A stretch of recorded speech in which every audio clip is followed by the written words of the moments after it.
Huge. One point. Yep. Yeah. I use it. Shoot the second. Thank you then. It's okay. Get up to it. Okay, not bad. This is not bad. First of all, we gotta first Okay, wait. Don't get... That's 14 no flash, guys. I go top. counter no flash. Not bad. Perfect. Use this already. Good. Maokai as well. Yeah, we have here. Share coming.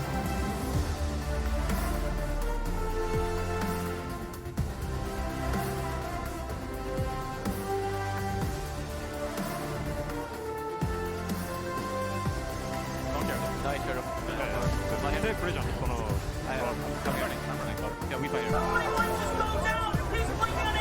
They use also, but on there. Thank you. Okay, Poppy. Poppy, slash flash.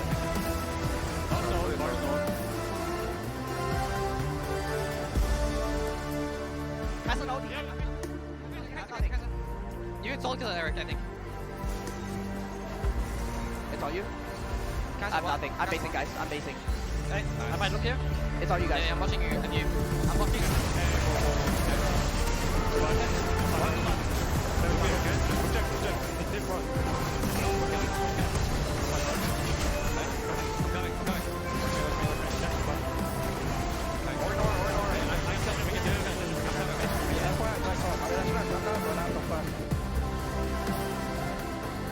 Let's hit the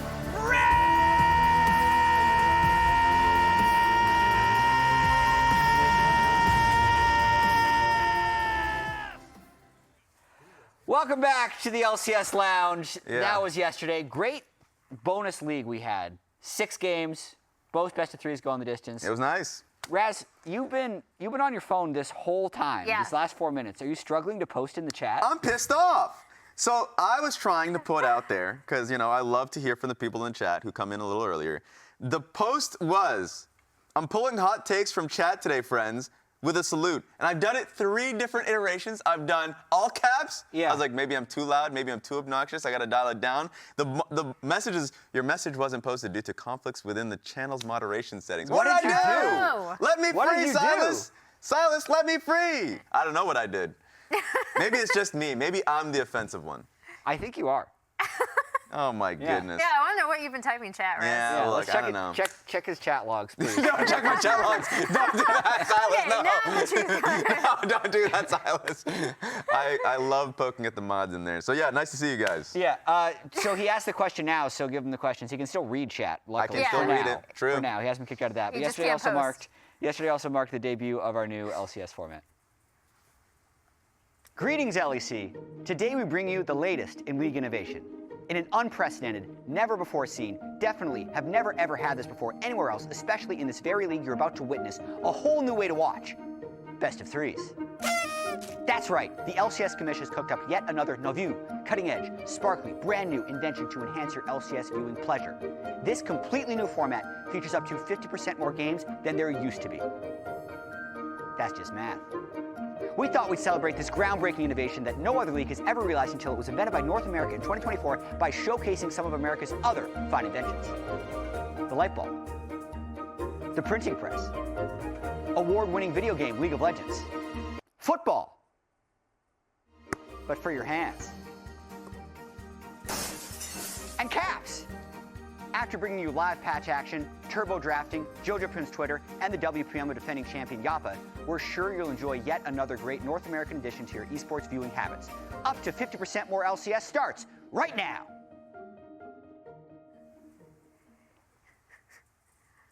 I do like best of 3s. Yeah, I don't know why no one has ever tried it before. Yeah, until it's kind us. of a little shocking, Yeah, honestly. weird. Yeah. So smart people here in the LC. Here's the schedule I for can't today. do this. I watch too much LPL in this game. Oh, For God. the last 8 years. So, week 1 continues today. 100 Thieves versus NRG is going to be first up. That's why it has the fancy graphics. No shade at the Immortals Shot Fire Rebellion game. It's just that this one's first.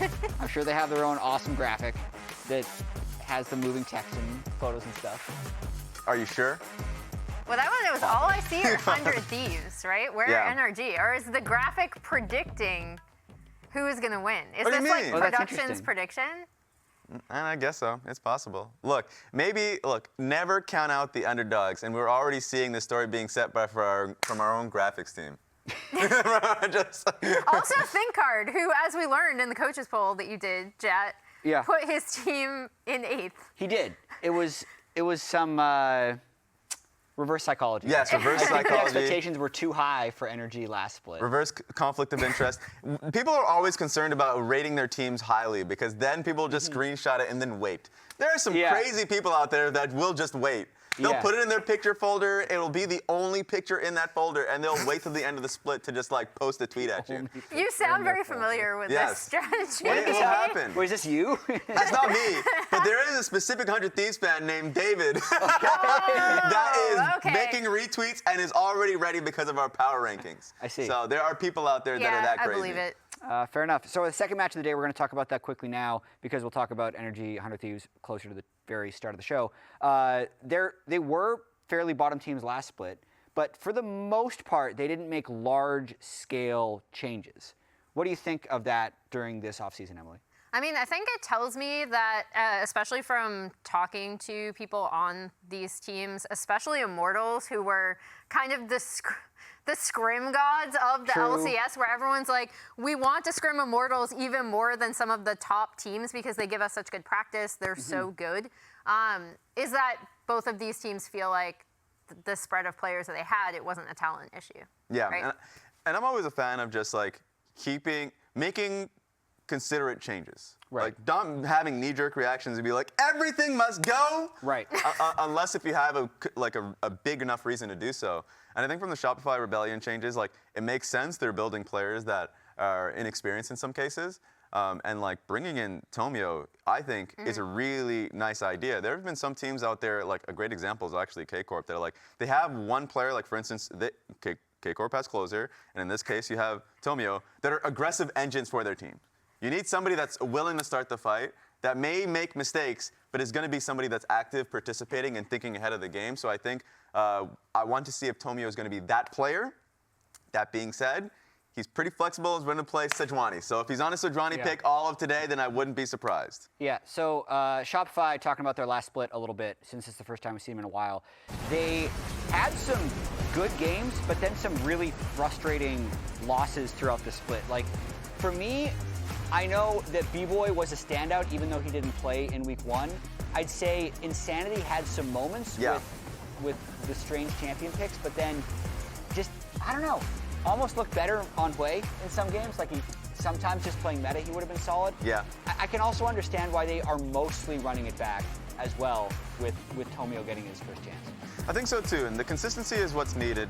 The drafting question's been there from the very beginning, where they would be the cutesy drafty team with like the Scion mids and everything, or the Garen mids, and then they changed that nearly half of the split because they were beating the top teams, or some of them, and then they were just losing to the teams that were in bottom 4 a lot of the times. Yeah. So we need to see like a little bit of more consistency from that team. Yeah, we want to talk about Tomio more, and Shopify sent us a video to help us to get to know the jungler. We're just going to roll the video. Get to know his Tomio.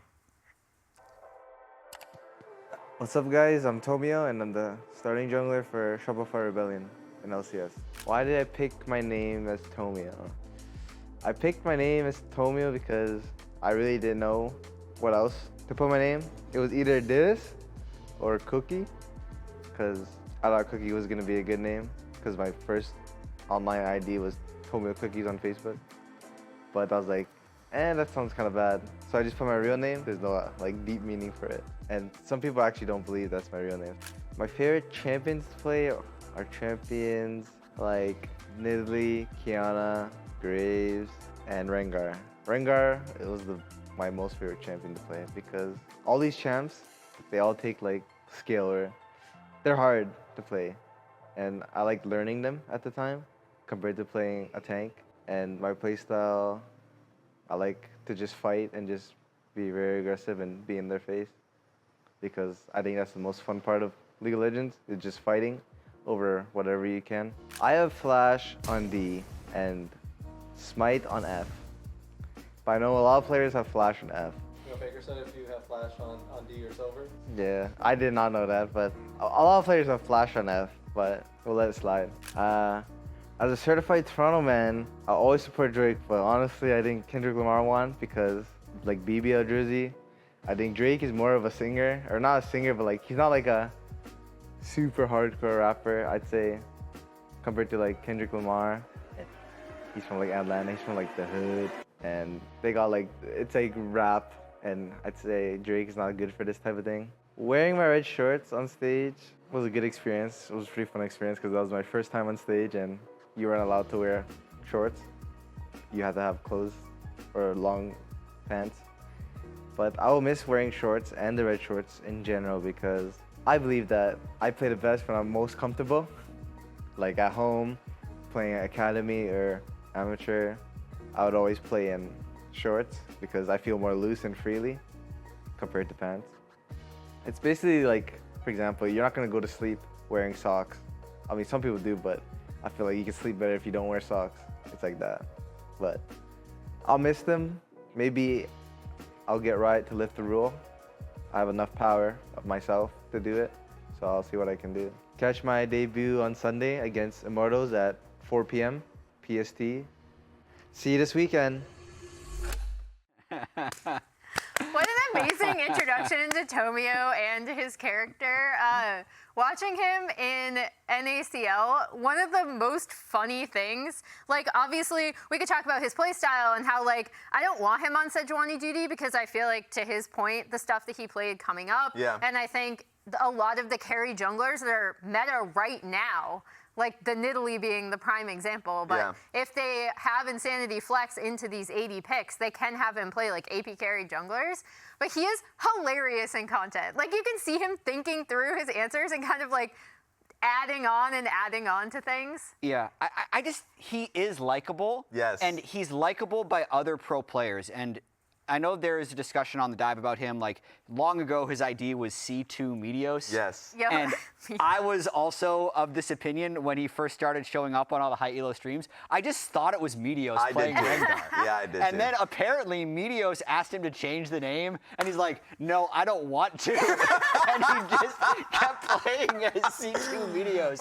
But then he starts streaming as well, and even though his stream was never big, the chat was all the, like not all, but a lot of pro players would just hang out in his chat and watch his stream. And they don't do that with just anyone, right? So like there's something special about the energy that this guy brings that makes him entertaining and makes him, and made him like really watchable for other pro junglers, a bunch of other LCS players. So I really hope that, you know, I'm actually really shocked that he hasn't gotten an LCS spot earlier. Yes. Like, yes, he's had time to develop an academy. Yes, he had a lot of things he needed to improve to his game. But I'm really surprised someone just didn't throw him in.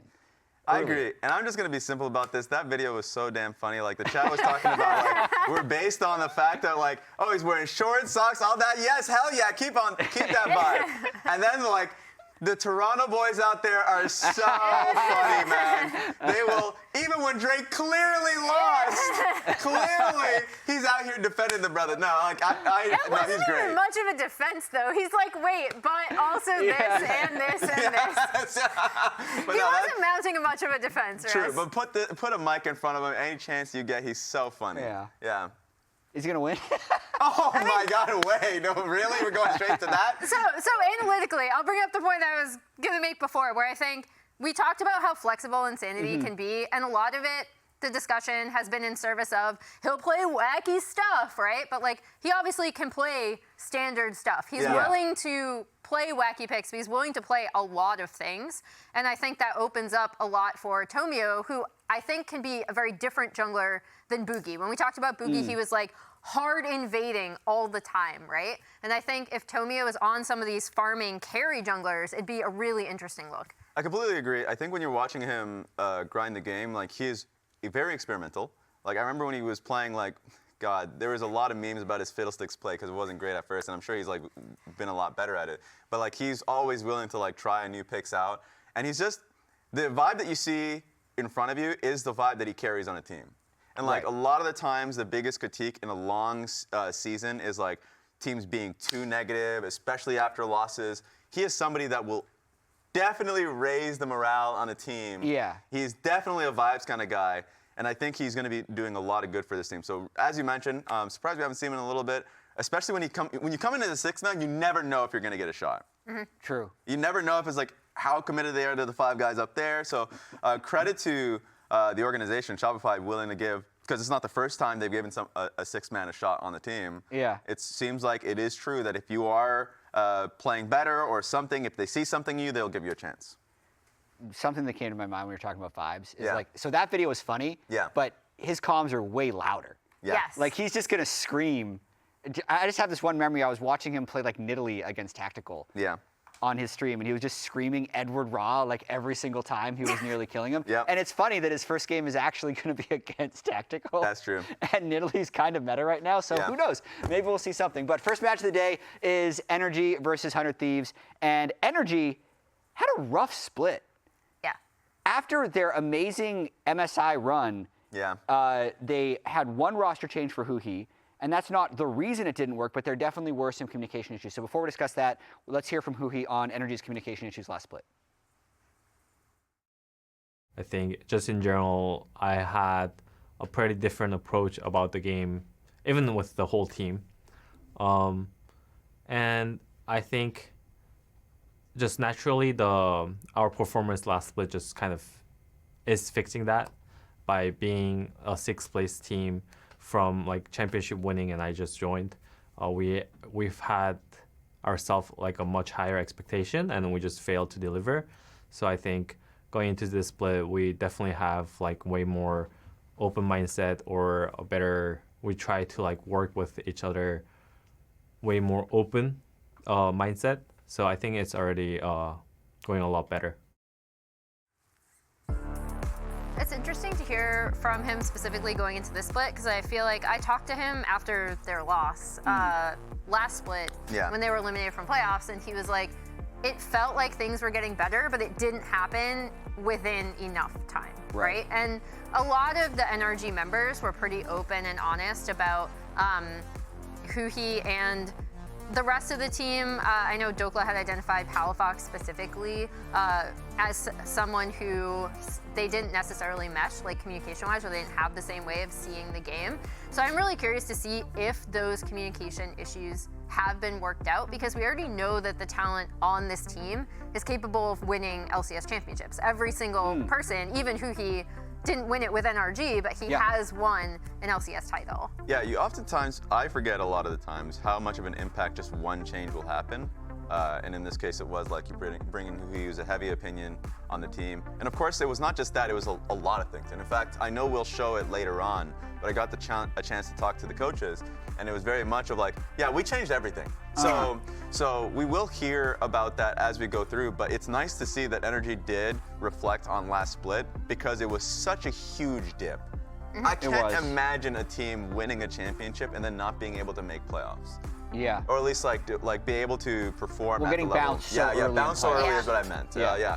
Bounced so early in playoffs is crazy to me. So would love to see at least a good amount of improvement, because we know how good these players are. They went 0-4 in their last week of summer. Yeah. And then got bounced to playoffs. And one of their losses in the last week of summer was against 100 Thieves, when 100 Thieves played Shaco jungle. Yes, yeah. As well. Yeah. Which was one of the most wild games we've seen in the LCS. Because it was a serious game that meant something. That smiling guy. He's already smirking. But he's like, yeah, I'm going to do it again. Just in case you didn't think I'd do it again one more time. Shaco jungle. But another matchup we want to talk about is Sniper versus Dhokla. And this was, like, he's still in his rookie split, his rookie year. Yeah. His rookie split was so impressive. And, I mean, a lot of their wins for me was actually just Sniper and Quid running through the other team. Yeah. And then they just kind of engaged a lot of team fights because their solo laners were so dominant. Yeah, I think they played a ton through their solo laners, and River essentially setting up their solo laners. I thought River was also a huge kind of engine for this team. The other thing that was super impressive was how you had certain players on this team, specifically their bot lane, willing to drop ego so their solo laners could shine in a lot of these compositions. And I thought the way that they approached draft, for the most part, across the entire split, really enabled players like Sniper, who just started popping off. Yeah, and we're talking about how they play through them. It's just the weirdness of like, no, if you're a jungler, if you're a bot laner, you're just F-keying top lane because there's a lot of action happening. They're solo.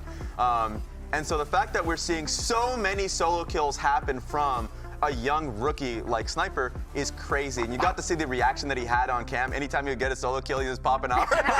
He's such a fun player to have in the league. So just him running Rampage throughout the regular season was crazy. He did. I mean, we got some emotive top laners. We do. In this matchup. Sniper has the big reacts. Dhokla also has some big reactions. He didn't get to do as many positive reactions last split because of things like that were happening. Oh, God. He's just getting snipered on. Oh, my God.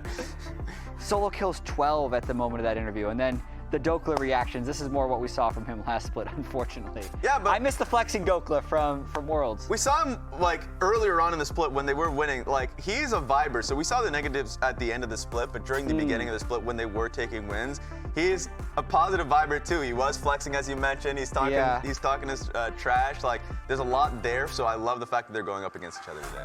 Yeah, I think it'll be really exciting. I also want to give a small shout out. Sniper's brother Crimson debuted yesterday. True. In NACL as well. How'd he do? They lost 1-2, but that's fine. It's cool though. He did pretty well. He did fine. I think it's great because he ended up going through open qualifiers to get into NACL. So it's like a rise from him. And so, of course, his same goal is to get into LCS. So it's just nice seeing the Shura brothers all aiming for the LCS. Yeah. I think Viper's co-streaming right now, too. Oh, nice. Oh, he's either there or here. I remember. Oh, yeah, he might be here. I remember hearing that there was a plan for him to get over here. So if he is in the crowd, would love to see it. So either way, yes, they will be supporting 100 Thieves, who's going to be here today, going up against NRG. And I'm interested to see at least what the changes are going to be for both of these teams. Yeah. Because expectation coming in from last split, 100 Thieves, I think a lot of people had the same feeling that their stage performance was just crazy good in comparison to their split, to their just their practice. So I do think it will simmer down just a bit. Yeah, and I mean, NRG was that team, right? Which is why, not only because there's a little bit of a grudge match here going on because of last split in terms of how they matched up against each other, but also the fact that it almost felt like 100 Thieves were the new NRG in terms of, pun not intended, their actual team energy and how they came together, right? Yeah. Like how they were kind of defying what everyone was saying about them in scrims, how they seemed to be really getting along, how they seemed to be specifically drafting for the players on that team and around their solo laners. That's actually something that previously we'd seen NRG do all the way to winning an LCS title. And I'm curious to see how the mid lane matchup plays out, personally, because Quid was the MVP of the league. He was completely dunking on people. And Palafox, even in his own words, said he had his worst LCS split ever. Yeah. And that includes the time that he was playing on FlyQuest in 2021, and then he got bumped back down to Academy. So NRG has had a lot of success keeping continuity throughout their roster, so they're not punching him down again because he had one bad split. But if Palafox reaches the level that he was able to reach towards the end of Summer Split last year and at Worlds last year, then NRG, I think, will be completely fine. Yes. Even with Huhi not being on the same page of the team, and even with some of the vibes being down, if Palafox plays at his peak level, they're going to be really good because his peaks are so high. But then you also have Quid on the other side. It was just his second LCS split, and he was the MVP. So it's a question of whether he can maintain, increase, or decrease for what's going to spell 100 Thieves' success and failure. I agree, and I want to hear your opinions on this because, like, at least for both of these teams, as you mentioned, their success was through mid, and the jungle proximity between both their junglers to mid were like some of the highest in the league. Yeah.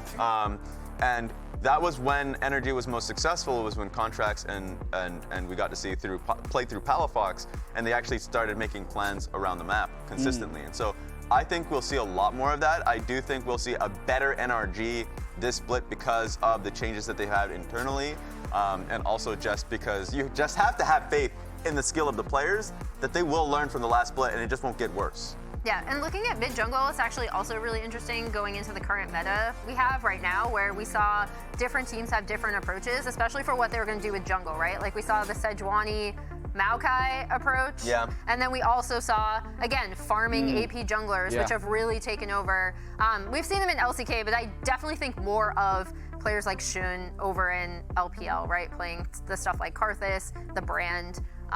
And so I'm really curious to see how both of these teams specifically adapt, because I also feel like they're also super strong Senna teams, and I want to see what they think is high prio in draft. Completely agree. I remember even just talking to some of the coaches yesterday, like, even though they have their set opinions of what the meta looks like for them, you can't really trust your individual like scrim bubble. So you just have to see if it works out on stage and what teams you haven't been playing against, what their views are. That's always going to be how it is in first week. And you see LCK and LPL heavy prioritizing Nidalee, LPL going Karthus. You're like, wait a minute, we're seeing heavy carry junglers on that side of the pond. Here, you're seeing Maokai, Sejuani. If you got Warmogs, happy for you. I mean, Leandri's of course for Maokai, but we're seeing heavy Warmogs priority on supports and jungles, and it's like just a different meta. So I'm assuming there are going to be different takes from these teams. These teams have usually been the more creative ones, especially 100 Thieves. Yeah, I'd say even yesterday though, FlyQuest wanted to play carry junglers, and at first C9 wanted to play carry junglers, so the initial read was half and half carries, half and half tanks. But we'll see what today brings. Raz, you also caught up with both of these coaches before today's series. What's up, guys? I've got head coach Thinkard here from NRG and head coach Golden Glue here from 100 Thieves. I'll go to Golden Glue first. Just kind of reflecting on last split, you guys got second in regular season, tied in game score and everything. Kind of a big surprise for you guys. But going into this split, just reflecting on what your goals are going into this split. Yeah, so we had a better last split than we thought we were going to have. Obviously, I still think we have a lot of improvement to do. We went to Korea in the offseason and trained hard while we were there. And I think this is the kind of season where we can prove that we are like a top team and it's not just a fluke. So that's kind of our goals going into the season, and we've definitely been working hard to try to accomplish that. Sounds good to me. And similar to you, because you guys came off of being a champion. Of course, I'm sure you had the time to reflect on that split and go put that into the actual performance. What is the biggest difference you guys seen in your practice this split in comparison to the last? Yeah, we pretty much redid our entire process. The way that we practice, the way that we started scrimming with Immortals, basically the longest of any LCS teams. So us and Immortals have scrimmed the longest so far. But we redid everything, our macro, our practice, our structure. We know that we are better than what we did in spring, but it requires a different approach. Without saying too much, any difference in approaching a best of three in comparison to the best of ones of the last split that you've noticed? Of course. Now we get to basically adapt. So going to game one draft, it's not just, okay, they're not going to expect all these things. It's, okay, what information can we also gather and how can we use that to better ourselves in game two and game three? I appreciate that, guys. Good luck and have a good one. All right, back to you guys. Good to hear from the coaches. Predictions for today? Oh, I'm just going to cheat on this one. Oh, you got the LCS Tibbers? Wow. Boom, I'm going 100 Thieves 2-1. I think both of these series are going to be close. And I'm the only one with 100 Thieves? No, you guys have to explain yourselves. You are. You guys are haters. Wow. Discord, what do you have to say for yourself? What the hell? Literally second in regular season. Where is the hate coming from? That's what I see. It's not hate. I would say that 100 Thieves, even in their own admission, just now in the coach interview, said they overperformed in spring. Yep. And I think NRG underperformed in spring. So I'm just going to say that I think if it averages out, I thought NRG would have a slight edge today. All of them are 2-1 for what it's worth, which means we're expecting a banger. I think it's going to be really, really close. I'm curious to see how both teams react after game one specifically in draft, because these are two very creative teams, especially on their solo laners. I did err on the side of NRG, or like lean towards the side of NRG, just because, to Jat's point, I think they underperformed compared to what this team is capable of. And I am, I guess, kind of pre-anticipating a 100 Thieves, not sophomore slump, but like second split slump. Yeah. I think the talent on the team is still there, but I'm just siding with NRG today. No hate though. Raz? I love both these teams, Raz. I don't know, guys. I see hate when I can see it. And I'm snipping it right now. Why do you hate NRG then? What? I'm not hating. I'm just looking at the facts of last split, and I'm looking towards the casters and seeing what their opinions are. Turning it on you. Yeah, that's turning it on the from casters us now. at the lounge. It's time to get into the game.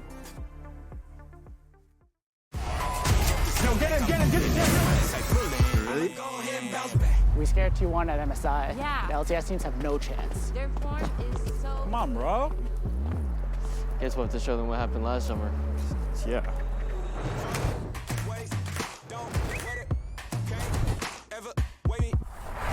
What the fuck? Fact is, I just know I'm better than the rest of these mid laners. I'm the GOAT. Let me tell you about mid laners, man. His ego is out of the roof. It's crazy. FlyQuest, they're good, but like, they're talking too much. I think I'm gonna have... I have to beat my old team, but it is Dignitas, so it's like, I didn't really feel too much there, to be honest. Same with APA. He finds ways to die where I'm just like, how is it even possible? There is no way NRG wins. I'm never losing to those players. If you guys wanna trash talk, be as good as this guy.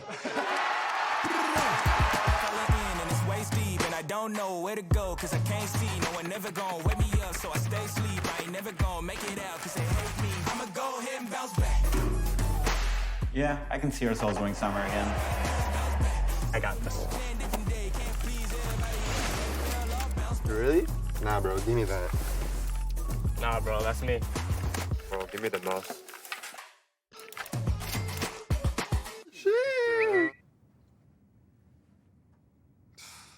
Quid, we gotta work on this. Oh, yo, Jason. Good to see you. Good luck making worlds now. Turn up the heat like I'm cooking. I get out the same energy that I put. Yes, I'm still the king. Long live the king. Visualize me as Blabber. You're a good jungler, but not as good as my jungler. Tactical. You lose a lot. How do you stay positive? At least I'm not scared to take chances like some other players. Visualize me as Zazel. I bet your face is itchy. Quicksilver Blast. What is this? Now I'm FBI. This question is for Tactical. Who is the most overrated player in the LCS? 70. I'ma go ahead and bounce back. It's really hard to focus when like a bad player is talking. It's like the biggest bullshit champ I've ever seen. That's it, Quid. This guy will just complain. He finds ways to look like a complete noob. My God, they would not shut up after they Like, won. he was hidden for a while. He is not. Honestly, they're like kind of bad and lucky. I'll win first, then I'll shoot targets to people. Teamwork right now. Brainless players. Yes, exactly. Yo, get him, the shit. It's crazy how bad like I'll always outperform you. You don't got that dog in Nice you? cannon loser. People are scared of me. All right, now we're talking. If you guys wanna trash talk, be as good as this guy. I run this league. I'm just so happy to be here, you know? The best part of the LCS, the glory that comes with it when you win.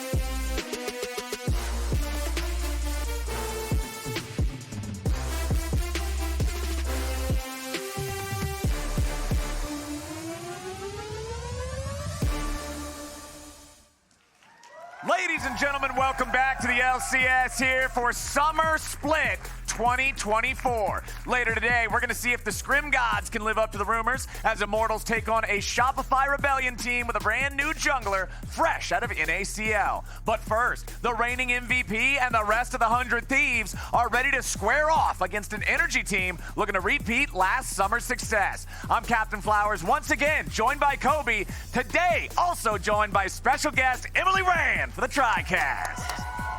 Woo! We will find you a box. We got you. I think we should just keep. Yeah, I think we should keep it like this, actually. Yeah. It's, we got variation, whatever you want to call it. But we also got 100 Thieves and NRG about to square off in a best of 3. I'm pretty excited for this one. The desk, you guys were all predicting 2-1s one way or the other. I hope that we're going to get the full 3 again today. Yeah, I love best of 3s. I love that we're now finally in best of 3 world, and these two teams I think are pretty evenly matched. I have no idea where either of them are going to be coming into this split. I feel like neither of them had the playoffs performance they would have wanted. Well, Dhokla is still waking up a little bit, yawning on stage, getting right into Champion Select though, of course. We do have the Skarner bans still remaining here. Don't think we'll see Skarner getting through again. It's red side tax. This split in the LCS. But interesting enough, the Nidalee joins Vi here as far as jungle bans, being laid out. And this has been kind of controversial, but like I mentioned yesterday, we have so many Nidalee players, and with Canyon kind of giving everybody the Nidalee pass and everybody opening the floodgates, basically, she will begin to run rampant. Quickly, though, we'll get into it. We are going to get another one of these AD mid laners on the side of NRG. Tristana already picked up, and so we'll be looking at more of the AP junglers further down the road. Yeah, and I am super curious to see what each of these junglers are going to do, right? As we see the Maokai locked in alongside the Trist, great setup for her poke. And then the Taliyah locked in for Quid, our reigning MVP.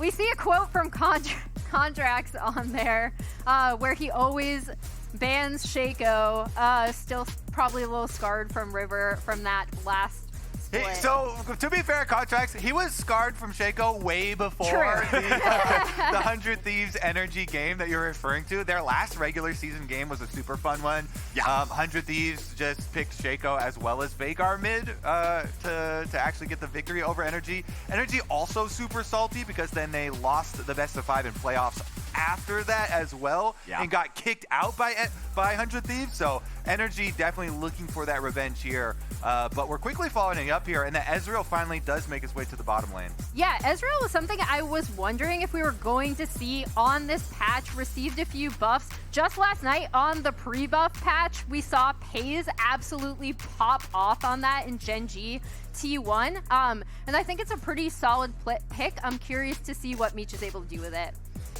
Well, okay. Thinking about that Kai'Sa for a while, but instead they go with the Twisted Fate locked in on the side of NRG. Now let's see what kind of bans we get in the second half of things. We have already seen the Ashe, the Senna, the Rumble, Skarner, Vi, and Nidalee, like we're already mentioned earlier, at the top of the draft. What's it going to be, NRG? What do we want to focus here? You already know what the enemy bottom lane is going to be. You also see the Taliyah as well to be able to help with roams down there and being able to help both of those guys. Jax banned out, keeping that one away from Sniper. Yeah, if you're worried about counter-picking this Twisted Fate top, then the Jax is one. Also, I don't know if they're really worried about it, but you could ban the Yasuo top counter-pick, the Wind Wall into Twisted Fate. If you're worried about Sniper looking for more solo kills on you, that is definitely, you know, one of the counter matchups that goes hand in hand with things that deal with gold card. It's Jax Counter-Strike and Yasuo win walls. Well, I feel like Sniper's absolutely the kind of player to slam something like a Yasuo top into a Twisted Fate as well. Absolutely. But it's the Jace. I assume they just asked Dhokla, what do you not want to face? That could also be, obviously, they could still flex. They could have flexed the Jace mid and played Taliyah jungle. That's also still an option open to them, should they want to go for it. Because with the Varus banned out, Corki is actually still open. So it'll be interesting if they wanted to do flexes on either side. All right.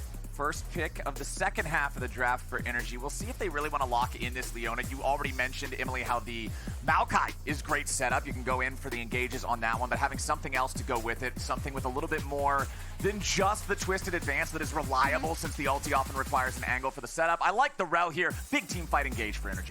And it also keeps the Tristana flex alive. Tristana Rell is a potent kill lane for bottom lane.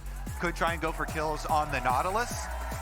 So leaving that flexible option here until the very last pick for NRG, kind of hiding their hand a little bit.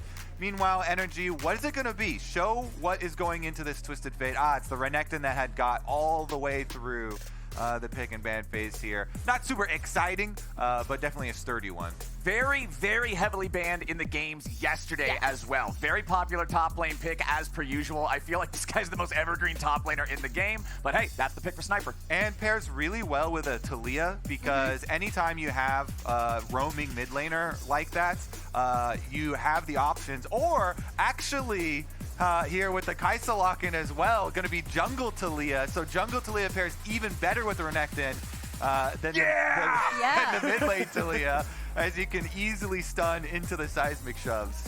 All right. And so we're going to be getting, the Kai'Sa pick is really, really interesting here. here. So both Kai'Sa mid and Ezreal mid have seen play in solo queue in Challenger. Ezreal going with the lethality builds. So it really depends on what matchup we're looking at in here into Smolder. I think that Quid is one of those Ezreal mid enjoyers, but we'll give him the full, down to the 20-second mark you have until the swapping ends. Yeah, and I think obviously another thing to call out is that Meech should be more than comfortable on this Kai'Sa. It's something that we know he already has played in his career and is very comfortable on. It is really interesting to see the Ezreal mid coming out. Okay, so we're at the 20-second mark. We're not going to have the champions traded around anymore. So now that we know exactly where everybody's going, which side of the draft do you guys like better? Ooh. I think NRG has really good setup for their poke. I am curious to see what happens in top lane, obviously, how they're going to, how this Renekton TF matchup is going to work out for them.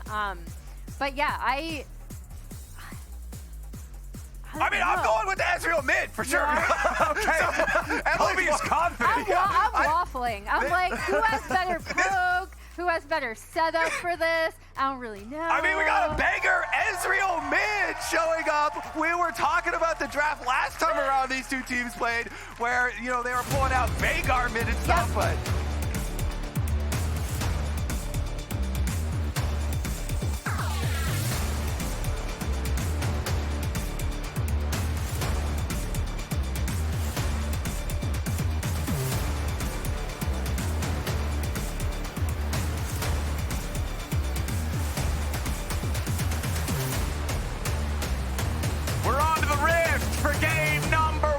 Here with his best of three as FBI immediately gets caught by a dredge line. Eyla leads the charge, and Meech is right behind him. FBI can just walk this one off, though. No summoner spells required to be spent. Should be able to recall, get back to the lane in time without a real serious punish here. Yeah, I'm curious to see what 100 Thieves do off of this. Love the use of the Nautilus level 1. Whoa. Nice. Okay, maybe I was wrong after all. Maybe he did delay him long enough to annoy him just a little bit further. All right, so Quid, Ezreal here in the mid lane, 400 Thieves. Another one of these AD mid laners. We've been going over the super common Tristanas and the Corkis that everybody is used to, but pulling out another one that is even fairly rare in solo queue. I mentioned that it does show up from time to time in Challenger, and it had a couple of builds. You know, there was a lethality version that went around for a little bit, but I probably think he's probably going to go with the Trinity Force this time around, and we will see. But another one that brings a lot of early range, early poke power, the level 1, getting the shove here onto Palafox Tristana, getting the early lane priority, not to mention they had the level 1 little invade there, 400 Thieves. And talking about Palafox, I think for a lot of NRG fans, he's a guy that they're looking for him to really step up in summer compared to spring. We even heard from Palafox last split how he felt like he had some seriously weak performances in a lot of those games. Back in summer of last year when these guys surprised everybody and made that run to become champions, he was a huge part of it. But now here in the bottom lane, the 2v2 breaking out yet again as FBI gets ignited. But he and Huhi can fight back well enough. They're not really that scared. I mean, this is one of the most exciting things about, you know, the improvement that we saw from Quid from last year into spring. It was not only that he was playing so much better and he had so much better synergy with his team, but he also pulled out a bunch of fun counter picks. You know, he was the one with the Aatrox counter pick slamming mid, a lot of flexibility given to his coaches, and they have the confidence in him to be able to pull those out. So see what it can do this time around. Meanwhile, check on the other two lanes as well, as Twisted Fate here. Always going to get the early buildup of the minion waves. Whenever you're running the Twisted Fate into a lot of these more generic melee matchups, very easy to slow push your wave. You always want to slow push it, don't unnecessarily quick push it. So that you can get that extra damage at the tower. But here we go, flash in. Yeah, Eyla ready to lock down Huhi. They got River coming in, but they don't even need him. He's just there for moral support. It's first blood over to Meech. Yeah, and that was kind of set up, again, off of the level 1, but the way they're going to be playing around this Kai'Sa Nautilus, being able to go in. This is something that Meech and Eyla are super comfortable on. And, I mean, this is already just so fun to watch. Obviously, bot lane scrapping. Kobe, you brought up, though, that these two teams have been really specifically flexible around their solo laners, and obviously Sniper was one of them. He had the most solo kills this past spring. Here's the list of his Dhokla sitting over there victims, with a previous headshot there where Sniper was able to solo kill. Now he has the target on his face, right? So we'll see how this top lane goes. For Summer, he has not yet been solo killed. For the first 4 minutes of Summer, no solo kills. Off to a slow start. Okay, but it's obviously going to be pretty difficult with the Renekton to deal with Twisted Fate here early on, like you already talked about. TF's going to acquire the push. We'll see if that Taliyah can get up there, be able to punish him, work together with the Renekton like we were talking about in draft with the setup for the seismic shove, the point-and-click stun, can really be a threat, but we have to get that Weaver's Wall online first. Yeah, whenever you do have, especially this pairing combo against the Twisted Fate top like that wants to abuse your top laner as much as possible, pushing into tower, getting that turret plate money off of the slow pushes, and then looking for roams as well. Your big point, your big counterplay is a flash stun from the Renekton into the Taliyah, the jungle gank up on top side that should try and punish the Twisted Fate. But if Dhokla's able to easily scale up there, able to easily get to his ultimate and start to apply the extra pressure to the rest of the map, then NRG have a lot of really good scaling options. When you have Twisted Fate and a Tristana on the same team, not only is it a lot of global pressure, it's also a lot of tower pressure, quickly being able to take down turrets, and then Smolder here looking to scale for them on the bottom side of the map, obviously. Yeah, and we'll see where River decides to go after this. He has paid just a little bit more attention towards bot and mid. I do like, again, River, we've seen him play this before, but my quintessential River games are always ones where he is going in and affecting his lanes early. Obviously, they didn't necessarily need him to set up that kill on bot side, but he was there already and aware of what was going on. I think his awareness in relation to his lanes is usually really, really good. So I'm always curious to see how he helps set them up. I mean, I remember back when he first came into the league and he was the Jarvan guy and he's just chain spamming ganks all over the place. Obviously, he's evolved from that reputation since then, but I feel like if you're ever known as the Jarvan guy, you've got to be an early ganker. You've got to be an early playmaker. You've got to be some guy who wants to affect the lanes like that. But right now, it's him and Sniper. They're going to acquire, looks like all three of these grubs without any sort of a contest from NRG. The Drake on the bottom side not going to be taken in trade at the same time either. So River and 100 Thieves pretty happy about that. Yeah, and that was set up because, Eyla was able to roam up through mid as part of that bot side pressure that they'd already established, right? So they didn't end up losing Drake for it, even though it does look like Contractz is going for it now. Yeah, should be able to go for that trade. Should be able to trade, no problem here for NRG after pushing in on the bottom wave and moving up to the Dragon. Standard stuff so far. I will say I am keeping my eyes on this Twisted Fate ultimate because they did get to the level 6 kind of breakpoint there for the top lane. Sniper obviously does have that threat for the all-in. We just got attacked by a Hex Dragon. That spooked me. I don't know if that was as loud for everybody else as it was for us, but yeah, I jumped. The Hex Dragon just unleashed on us. Okay, as it goes down. If that's what it's like in the game for the characters, that's pretty scary. The Hex Dragon was previously my favorite dragon because I really like his stats, but now I don't know. That's not a secure spot. We'll take a look, though, here as we do get a reset for River in the jungle as well. You mentioned it, but they've just been power farming there. River had a really smooth kind of pathway up to top side, too. And while it's debatable, and some people are on the Dragon side and looking for longer games and going for souls, and some people are on the newly buffed Grub side of it, I personally, and I know a lot of junglers, really like when you're the team that is built around going for the Grub side because the Grubs themselves give so much more experience and resources to the jungler that takes them. So it is that nice little buff there in River with the level 7 on Taliyah. Now, probably finally looking to make some real moves here. He has picked up a Dark Seal, and whenever you grab your early Dark Seal, you usually want to follow it up with some early kills, some early stats there. So I would expect at some point a visit here to either the Nautilus or to the Renekton. Those are the two that are really going to set you up for the big plays. And of course, with 100 Thieves, bottom lane having that really good and easy, honestly, start to where they got that very kind of free kill onto Huhi, that might be the play.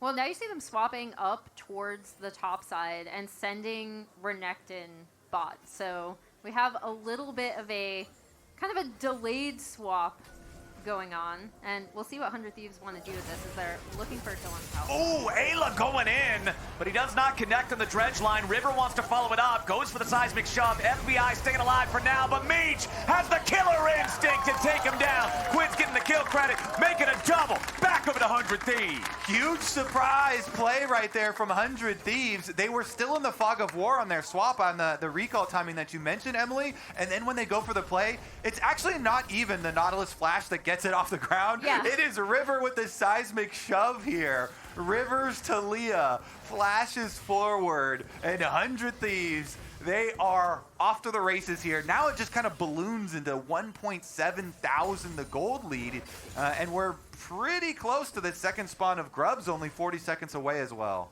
Yeah, and it gets Sniper out, right, where he's able to push this wave in bot. As we take a look at the setup on this hill, like you said, Dredge line misses, but Taliyah is just such a strong champion for setting up a lot of these ganks, whether she is in mid or in the jungle, as we see River coming in, and then being able to get in there. Yeah, River says, fine, I'll do it myself. Goes in on the Taliyah. Golden Glue's like, that's my jungler. That's my jungler. He's pumped, man. And honestly, those are the types of plays that people were expecting. When they saw this River signing originally, even in spring, everyone was so hyped for this squad, this 100 Thieves squad that kind of took spring by storm, and the regular season at the very least.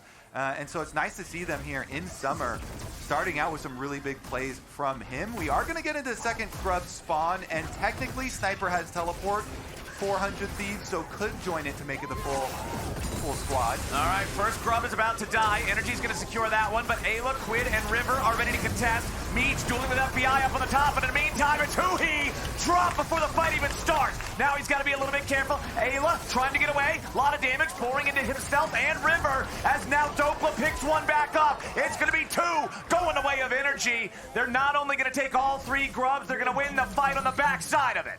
And I think the big difference maker there is obviously, you had talked about how, okay, Sniper can TP in, right? But he TPs really far behind, as you can see, where this teleport is going to come in. It's going to come in, that was way bigger than I thought it was going to be. It's going to come in up here, right? And so he then has to go all the way around the pit and isn't there on that flank, because there's a world where he sets up a phenomenal flank, but instead Energy, even though Huhi dies, are able to get in and do damage. Yeah, it was effectively a 4v5 right there, and Energy are like, oh great, we'll just pick up some extra kills on top of our Grubs. So Energy feeling very good about that little comeback play, and now maybe another. Yeah, Eyla in some danger here as the gold card already connects. That Nautilus is not walking away, and River might just join him here in the morgue. It's Contractz tying up the game 4-4. Oh, it's all falling apart quickly here for the 100 Thieves.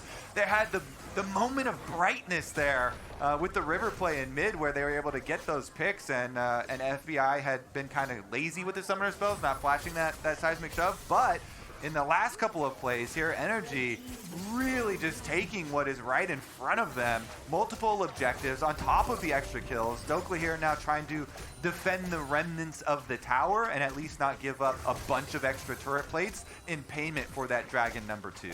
And now I'm curious to see how Energy want to be able to set up this composition, both in their lanes and then trying to get more picks, right? Because Contractz is going to be kind of quiet in relation to his lanes thus far, at least, you know, from what you and I are familiar with him, right, Kobe?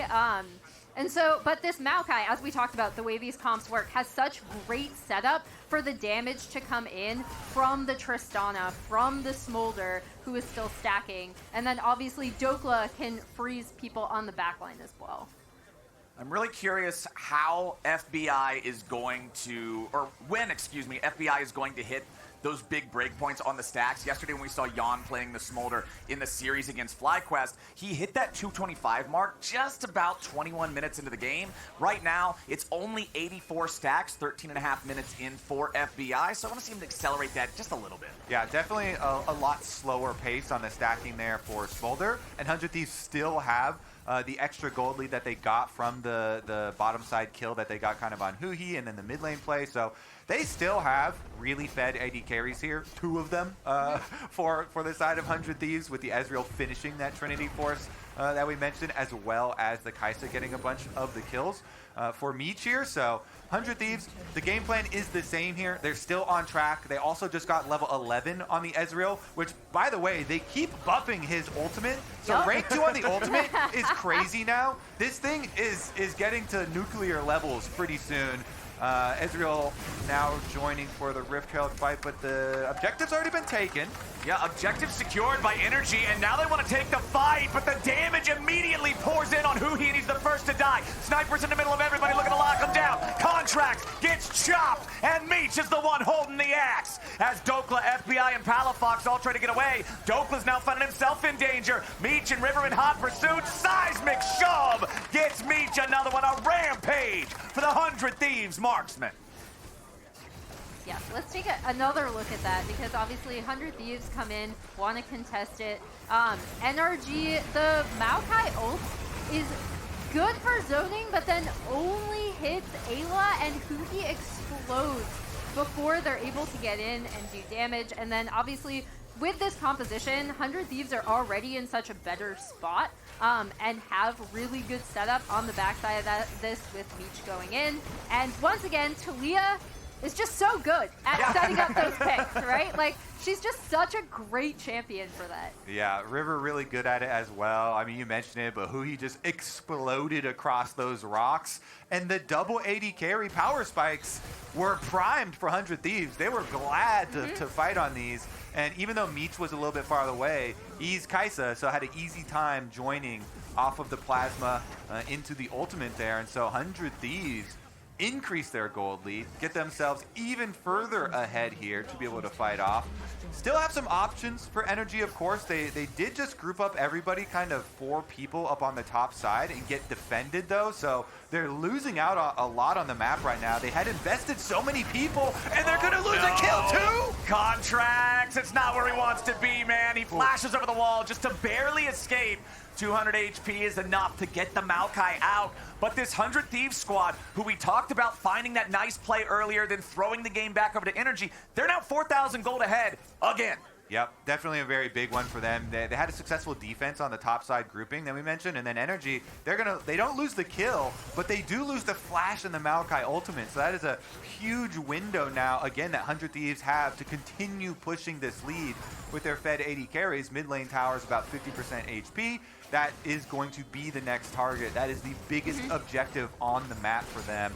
Dragon will join fairly shortly, so get your resets in now. You've got 30 seconds and some to go get your control wards and set up your vision. Yeah, and we'll see how NRG respond. They can obviously do the kind of drop Herald mid into Drake setup that is the classic. If you look at Palafox pushing in this top side, and also 100 Thieves pushing out their bot side.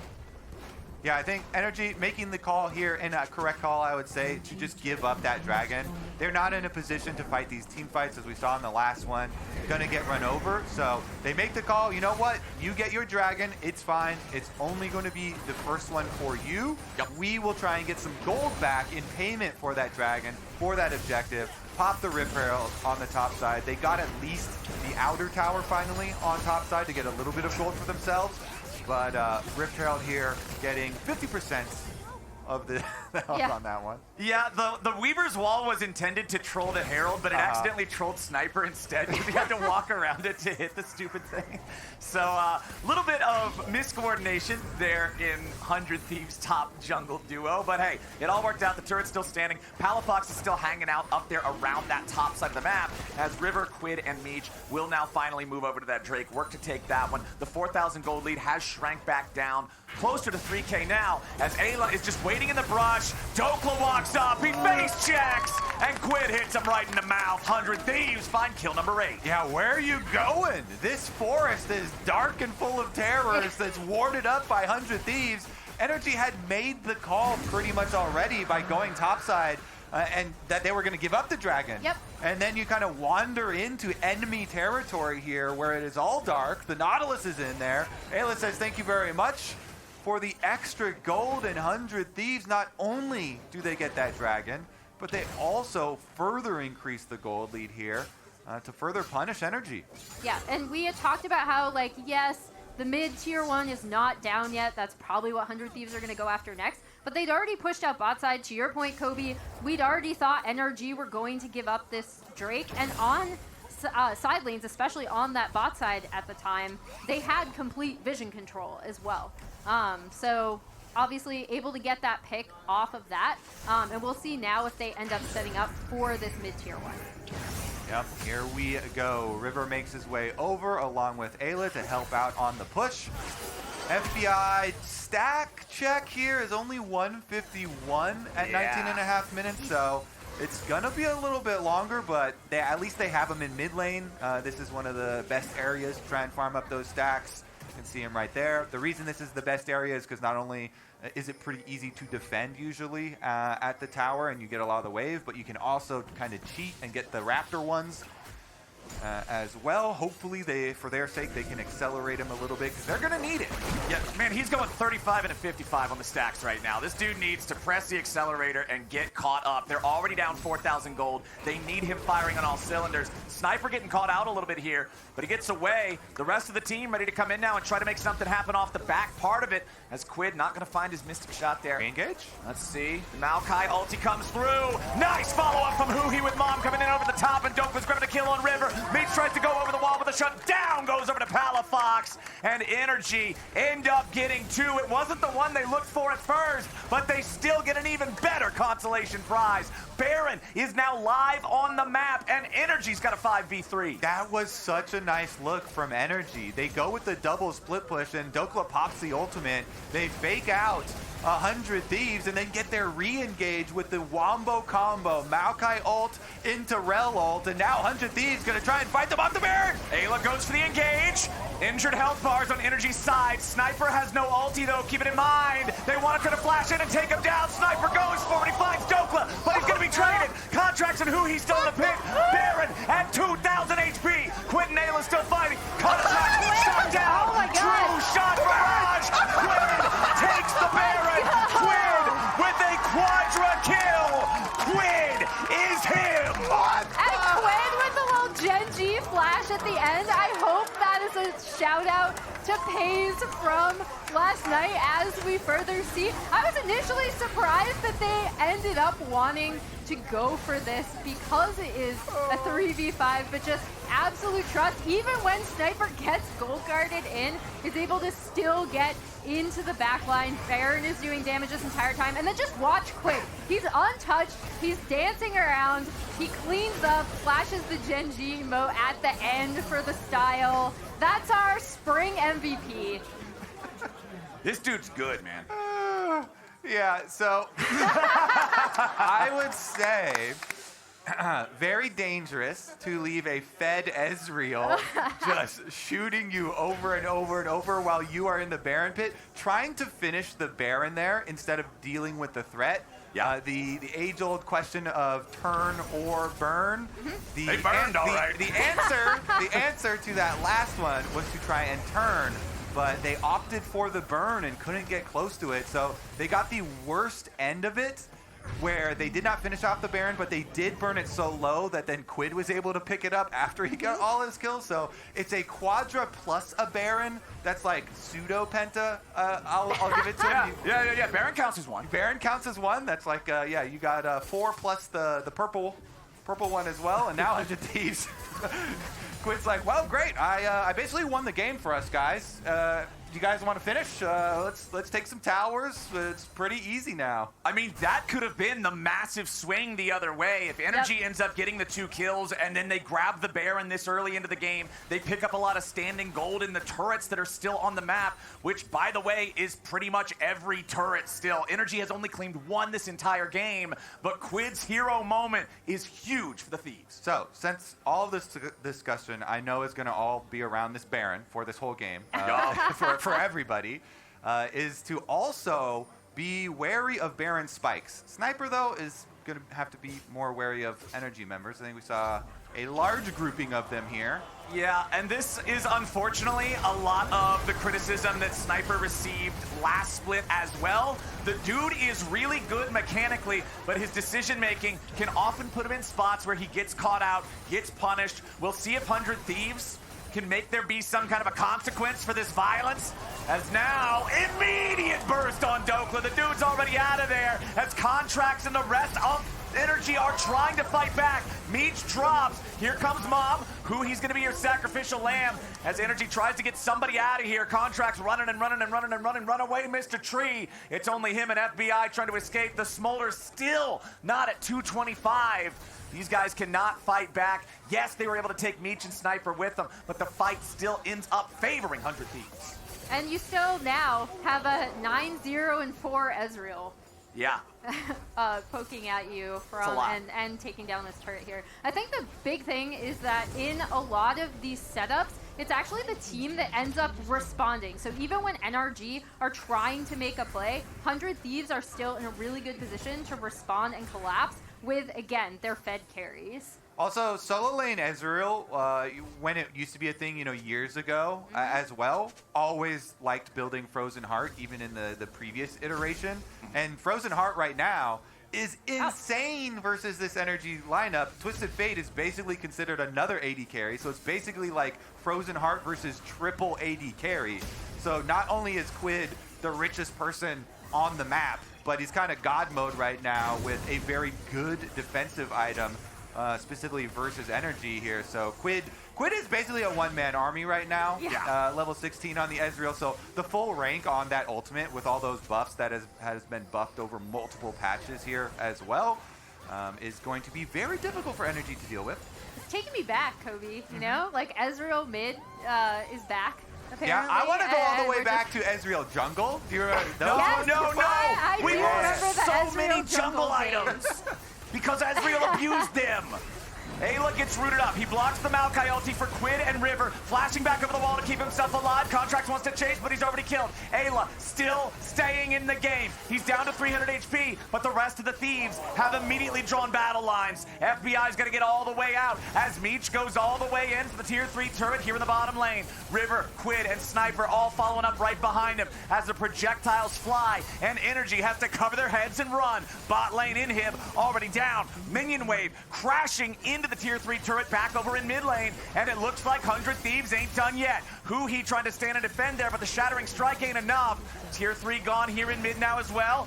Inhibitor's gonna be your next target. Big engage coming out from Huhi's Magnet Storm. He locks down 3, but where's the follow-up? Support for support gonna be traded out. 100 Thieves finally end up losing their mid laner for the first time this game. It's NRG making the moves, finding Quid, but it's still a 2-for-2 trade. It's still the inhibitor in mid, going the way of 100 Thieves. Dhokla makes it a 3-for-2, using the ulti to pick off River. Oh, and objective bounties are up because NRG were so far behind. They could take this dragon. It would be number 3 for them and a big bunch of gold on top of it. We're not quite done yet, Flowers. Even though 100 Thieves still have a massive, massive lead, that was quite a blunder. Yeah, they're not able to close out the game. NRG will now find themselves on Drake. Wait a second. I've seen Are this. they even done yet?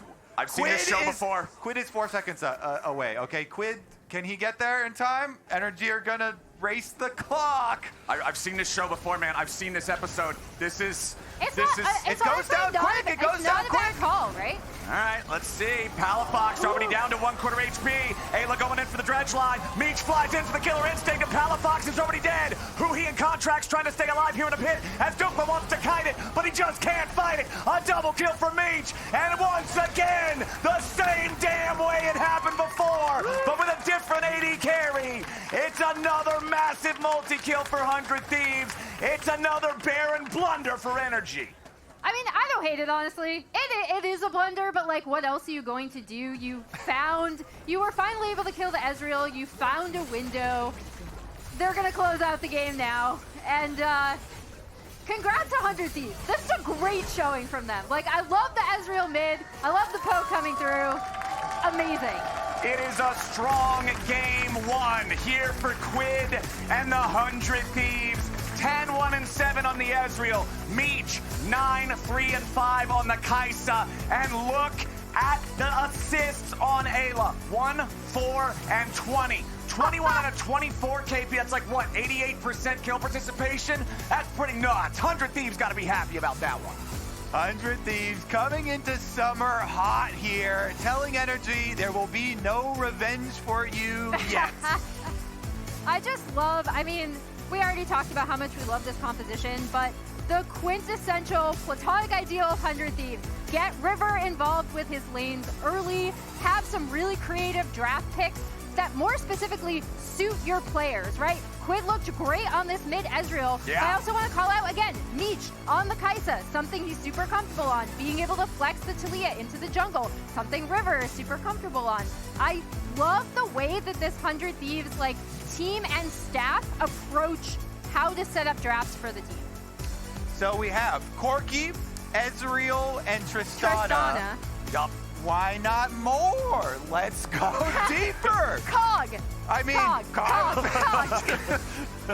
Varus very well could easily still be playing in mid lane too. Yeah. That's a solo lane AD We've seen him top.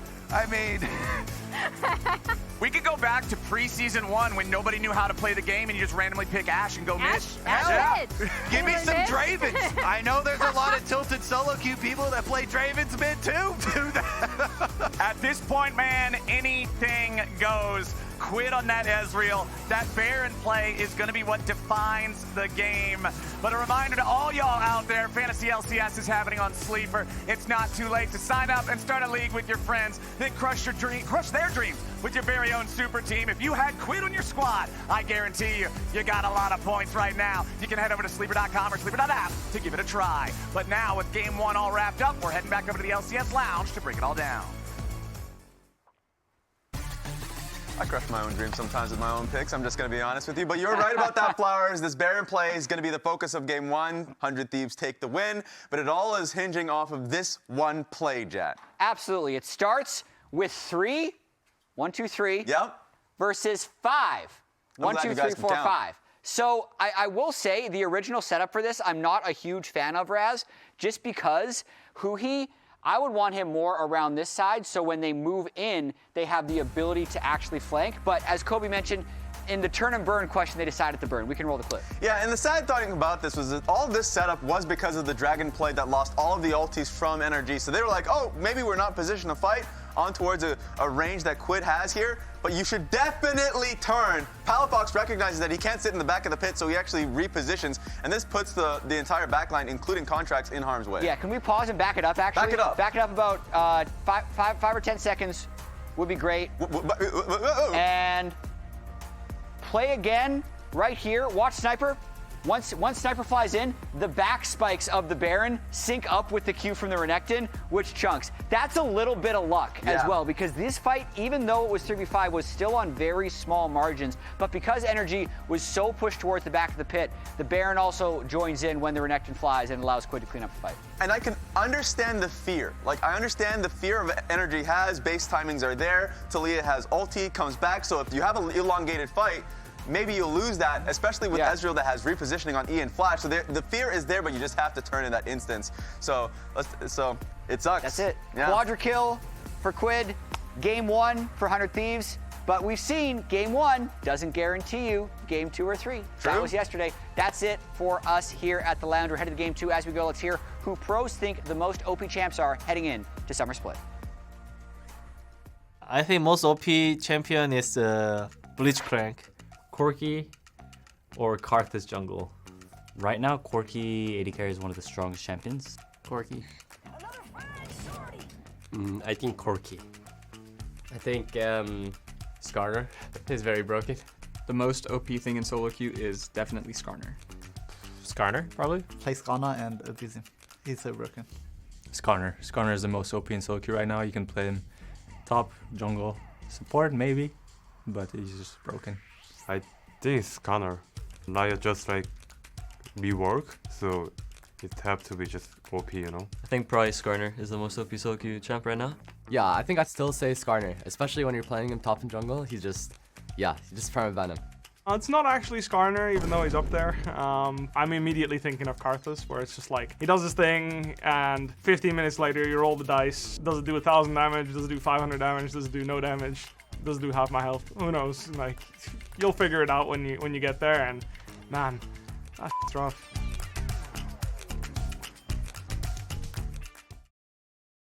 There he is. Right there.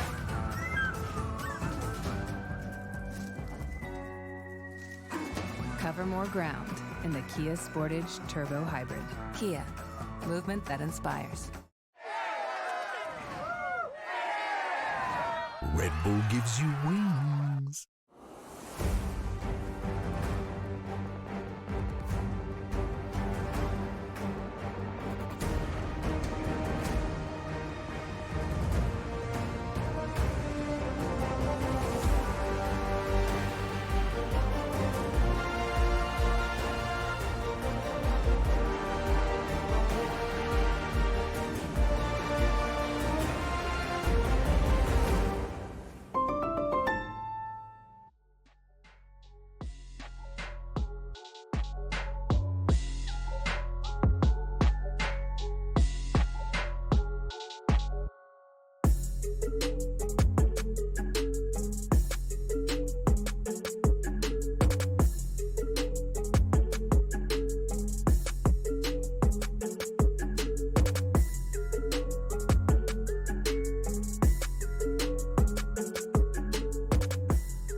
If you can.